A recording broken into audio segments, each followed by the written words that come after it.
اقرأ باسم ربك الذي خلق خلق الإنسان من علق اقرأ وربك الأكرم الذي علم بالقلم علم الإنسان ما لم يعلم وَقَضَىٰ رَبُّكَ أَلَّا تَعْبُدُوا إِلَّا إِيَّاهُ وَبِالْوَالِدَيْنِ إِحْسَانًا۔ اور تیرے رب نے فیصلہ فرمایا ہے کہ تم اس کے سوا کسی اور کی بندگی نہ کرو اور والدین کے ساتھ حسن سلوک کرو۔ یہ جو دو رکوع ہیں سورۃ بنی اسرائیل کے، تیسرا اور چوتھا رکوع، یہ تورات کی 10 کمانڈمنٹس کا خلاصہ ہے۔ قرآن مجید میں کوئی 5 مقام ایسے ہیں جہاں اللہ تعالیٰ نے اپنے حق بندگی کے فوراً بعد والدین کے حقوق کا تذکرہ کیا ہے۔ اس سلسلے میں سب سے جامع مقام سورۃ لقمان کا دوسرا رکوع ہے کہ جس میں یہ بھی حکم دیا کہ والدین کے ساتھ اس نے سلوک کرو، یہ بھی فرمایا کہ والدہ کے ساتھ زیادہ سلوک کرو، حسن سلوک کرو، لیکن ساتھ ہی یہ پابندی بھی لگا دی کہ اگر تمہیں تمہارے والدین شرک کرنے پر فورس کریں تو ان کی اطاعت بھی نہ کرو۔ اسی میں ان بٹوین آ گیا کہ ان کی اطاعت نہیں ہے، ان کے ساتھ حسن سلوک ہے، والدین کی اطاعت ضروری نہیں ہے، خاص طور پر اگر وہ اللہ کی نافرمانی کا حکم دیں۔ اور واضح طور پر فرمایا کہ والدین اگر نافرمان ہو، مشرک ہو، تب بھی ان کا خدمت کا حق ختم نہیں ہوتا، ان کی اطاعت تو نہ کرو۔ وَصَاحِبْهُمَا فِي الدُّنْيَا مَعْرُوفًا، ان دونوں کو اچھے طریقے سے کمپنی دیتے رہو۔ وَاتَّبِعْ سَبِيلَ مَنْ أَنَابَ إِلَيَّ، البتہ پیروی کرو اس کے راستے کی جو میری طرف رجوع کرتا ہے۔ ثُمَّ إِلَيَّ مَرْجِعُكُمْ، پھر میری ہی طرف تمہارا لوٹ کے آنا ہے۔ فَأُنَبِّئُكُم بِمَا كُنتُمْ تَعْمَلُونَ، پھر میں تمہیں جتلاؤں گا کہ تم کیا کیا حرکتیں کرتے رہے۔ لیکن والدین کے حقوق کی سب سے زیادہ تفصیل اسی مقام پر ہے۔ تو تیرے رب نے فیصلہ فرمایا ہے کہ اللہ کے سوا، کہ تم اس کے سوا کسی اور کی بندگی نہ کرو اور والدین کے ساتھ حسن سلوک کرو۔ نوٹ کیجئے گا ایک ہی آیت کے اندر دونوں ہیں، اور 5 مقامات ہیں ایسے، ان میں ایک ہی آیت میں اللہ تعالیٰ نے فرمایا، یا بالکل ساتھ ساتھ، اللہ تشرکوا باللہ شیئا وبالوالدین احسانا۔ سورہ لقمان میں وَإِذْ قَالَ لُقْمَانُ لِابْنِهِ وَهُوَ يَعِظُهُ يَا بُنَيَّ لَا تُشْرِكْ بِاللَّهِ، یاد کرو جب لقمان نے اپنے بیٹے سے کہا، بیٹا اللہ کے ساتھ کسی کو شریک نہ بنانا، بے شک شرک کرنا بہت بڑا ظلم ہے۔ اور ساتھ ہی وَوَصَّيْنَا الْإِنسَانَ بِوَالِدَيْهِ، ہم نے انسان کو اس کے والدین کے سلسلے میں وصیت کی ہے، خاص طور پر اس کی والدہ کے سلسلے میں، کہ اس نے کمزوری پر کمزوری برداشت کرتے ہوئے اسے اٹھائے رکھا اور پھر 2 سال میں اس کا دودھ چڑانا ہے۔ اب یہاں تفصیل دیکھیے گا، اما یبلغن عندک الکبر احدہما او کلاہما، اگر تمہارے سامنے بڑھاپے کو پہنچ جائیں وہ دونوں یا دونوں میں سے کوئی ایک، فلا تقل لہما، ان میں سے کوئی ایک یا دونوں کے دونوں، فلا تقل لہما اف، تو ان سے اف تک نہ کہنا۔ یہ اف کیا ہے؟ یہ کلمہ بیزاری ہے، اوہ کیا مصیبت ہے، یعنی والدین سے بیزاری محسوس کرنا، ان کی کھانسی سے، ان کے پاس جو بدبو آ رہی ہے اس سے، ان کی گفتگو سے، یعنی بچوں کی طرح والدین ایک ہی بات بار بار کرتے ہیں، بچہ جھل جاتا ہے، ہاں کی مصیبت ہے، کو گل کر اجازت ہی نہیں ہے اسے۔ فلا تقل لہما اف، تو ان سے اف تک نہ کہنا، ولا تنہرہما، اور انہیں ڈانٹنا مت۔ اچھا اگر ڈانٹنے کی اجازت دی تو مارنے کا تو سوال ہی نہیں، لیکن بہرحال ایسے بد نصیب ہیں کہ جو والدین پر ہاتھ بھی چلا لیتے ہیں۔ اللہ تعالیٰ معاف کرے ہم سب کو۔ وَقُلْ لَهُمَا قَوْلًا كَرِيمًا، اور ان کے ساتھ نرم لہجے میں بات کرو۔ وَاخْفِضْ لَهُمَا جَنَاحَ الذُّلِّ مِنَ الرَّحْمَةِ، جناح کہتے ہیں یہ بازو، اور یہ جو ساتھ شانے کا حصہ ہے یہ سارا کیا ہے؟ جناح ہے. وَخْفِضْ لَهُمَا جَنَاحَ الذُّلِّ. پرندوں میں آپ کو معلوم ہے کہ یہی بازو جو ہیں ان کے پر ہوتے ہیں، 2 پاؤں ہوتے ہیں، 2 پر ہوتے ہیں. تو ہمارا اردو کا محاورہ ہے پر بچھانا، ٹیک کیئر کے لیے محاورہ ہے. جی آیا نو کہنا، پر بچھانا، ہر چیز جو ہے وہ پرووائڈ کرنا. وَخْفِضْ لَهُمَا جَنَاحَ الذُّلِّ مِنَ الرَّحْمَةِ.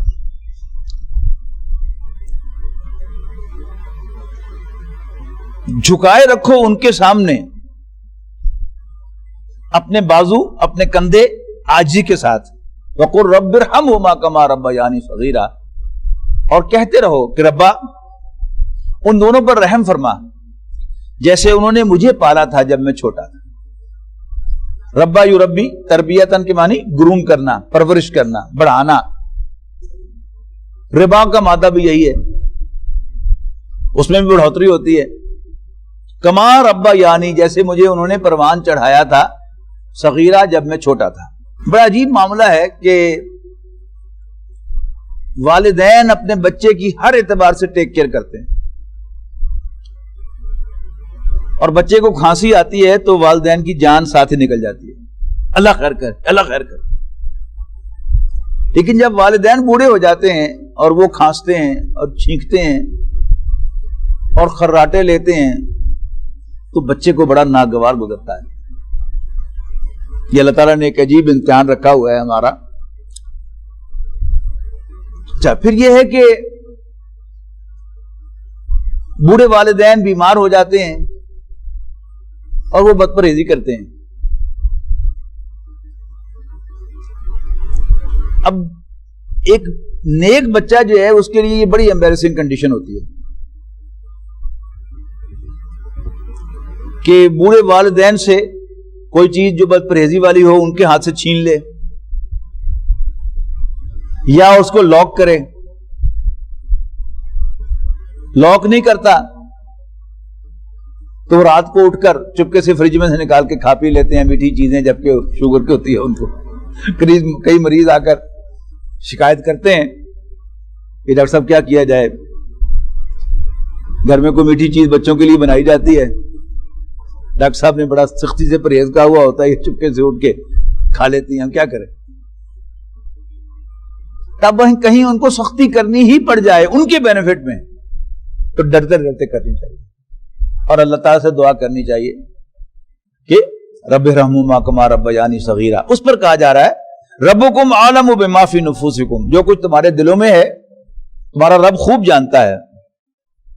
ان تکونوا صالحین،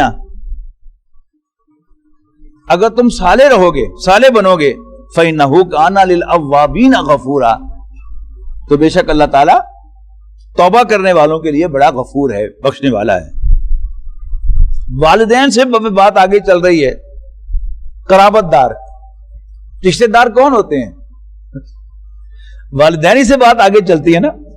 ماں کے رشتے اور باپ کے رشتے، پھر جن کے لیے آپ کی حیثیت والدین کی ہے، آپ کی اولاد، پھر ان سے آگے رشتے.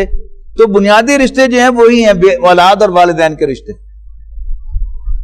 وَآتِ ذَا الْقُرْبَى حَقَّهُ وَالْمِسْكِينَ، اور قرابت داروں کو بھی دو ان کا حق.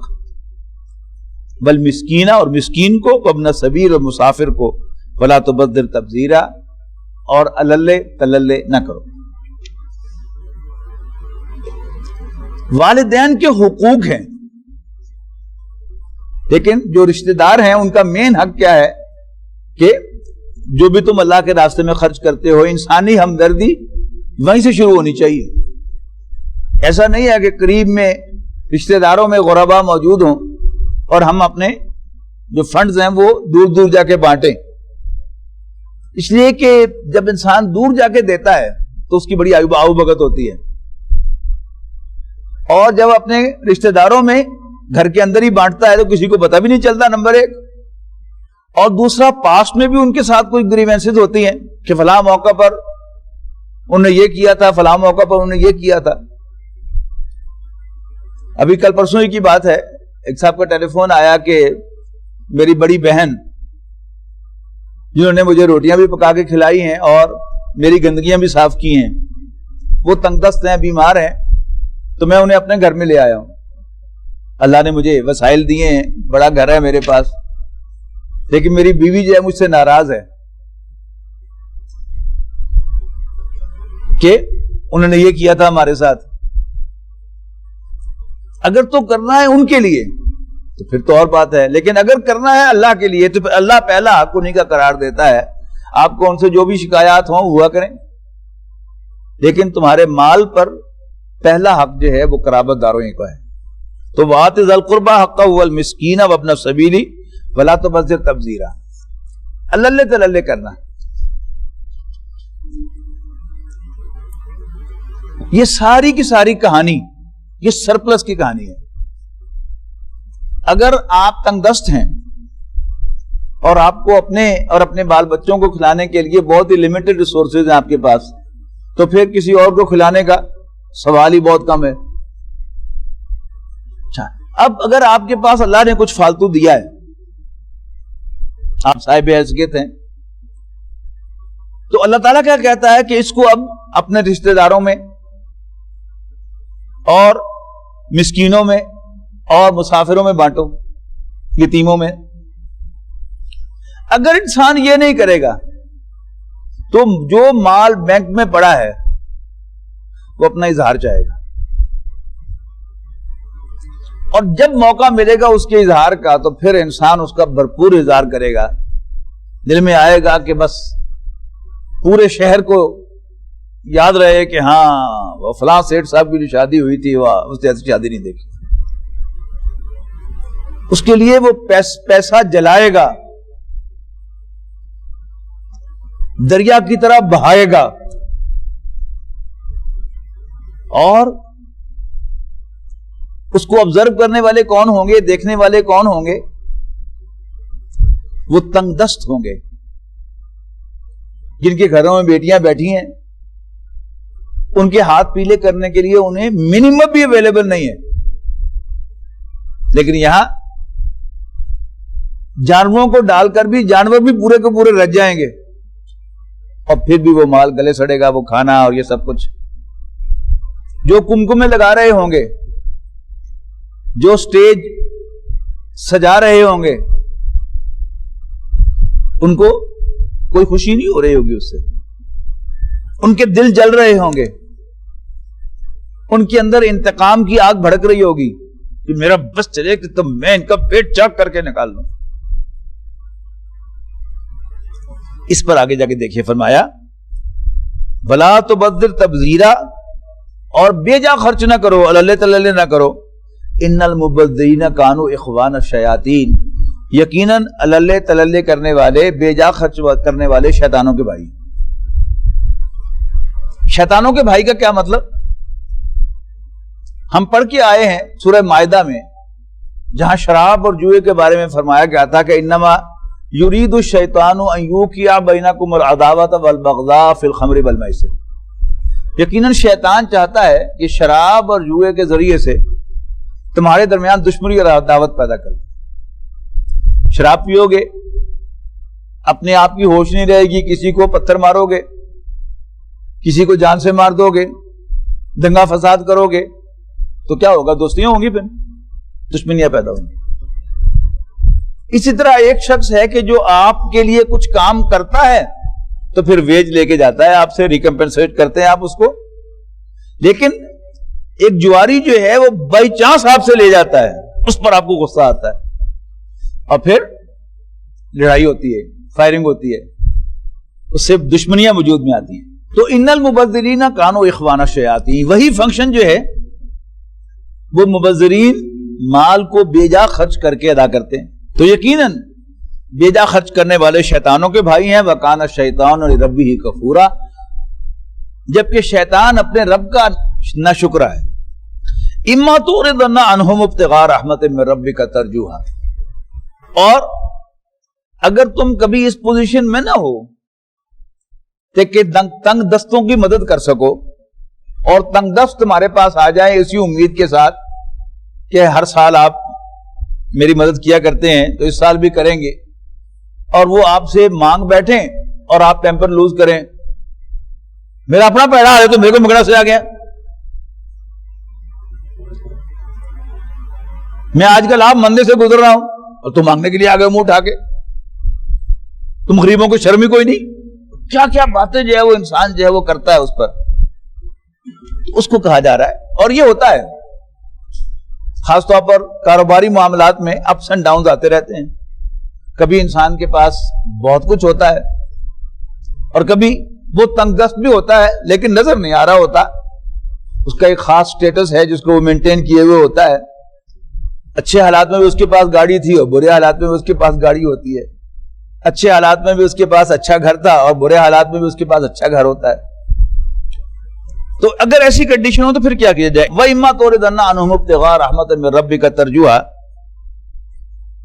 اور اگر تم اس پوزیشن میں نہ ہو کہ ان کی مدد کر سکو، ابتغاء رحمت من ربک، جبکہ تم خود اپنے رب کی رحمت کے منتظر ہو، ترجوہا جس کی تمہیں امید ہے، فقل لہم قولا میسورا، تو ان سے نرمی کے ساتھ بات کرو.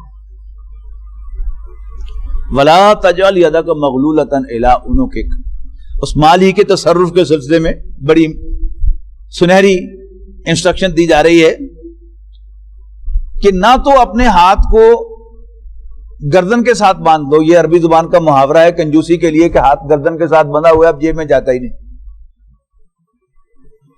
ولا تبسطها کل البسط، اور نہ ہی اس کو بالکل کھلا چھوڑ دو. فتقعد ملوما محسورا، کہ بیٹھ رہو ملامت زدہ اور حسرت میں مبتلا ہو کر. ان ربک یبسط الرزق لمن یشاء ویقدر،